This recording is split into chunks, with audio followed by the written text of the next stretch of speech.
Welcome to షెలీస్ kitchen. మరోసారి కొత్త రెసిపీతో మేము ముందుకు వచ్చేసాం.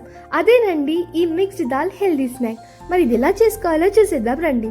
ముందుగా 2 కప్పుల వరకు మిక్స్డ్ దాల్ ఇంకా కొన్ని శనగలు కూడా ఇంక్లూడ్ చేసుకొని ఒక 3 to 4 hours వరకు నానబెట్టుకోండి. నానబెట్టుకున్న తర్వాత వాటర్ అంతా వంపేసి ఈ విధంగా గిన్నె తీసుకొని అందులోకి వాటర్ యాడ్ చేసుకొని డబుల్ బాయిలింగ్ మెథడ్లో ఆ స్టీమ్కి ఆ మిక్స్డ్ దాల్ అంతా కూడా ఉడికించుకోండి. సో ఈ విధంగా క్లోజ్ చేసేసుకోండి లిడ్. ఆ తర్వాత చూసాక మనకి టెక్స్చర్ మిక్స్డ్ దాల్ అంతా కూడా ఈ విధంగా వచ్చిన తర్వాత పక్కకు పెట్టేసుకోండి. దెన్ ఒక ముగ్గురు తీసుకొని ఒక పావు వరకు ఆయిల్ యాడ్ చేసుకోండి.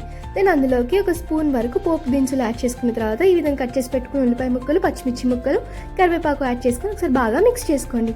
ఆ తర్వాత మిక్స్డ్ దాల్ కూడా యాడ్ చేసుకొని ఒకసారి బాగా కలుపుకోండి. నేను అందులోకి ఒక స్పూన్ వరకు ఉప్పు యాడ్ చేసుకొని కలర్ కోసం ఒక పావు స్పూన్ వరకు కారం యాడ్ చేసుకొని ఒకసారి బాగా మిక్స్ చేసుకోండి. అంతేనండి, మన హెల్తీ స్నాక్ రెడీ. సో ఎప్పుడు జంక్ కాకుండా ఇలా హెల్తీ స్నాక్స్ కూడా ట్రై చేయండి, చాలా బాగుంటుంది, మీకు కూడా నచ్చుతుంది. Thank you.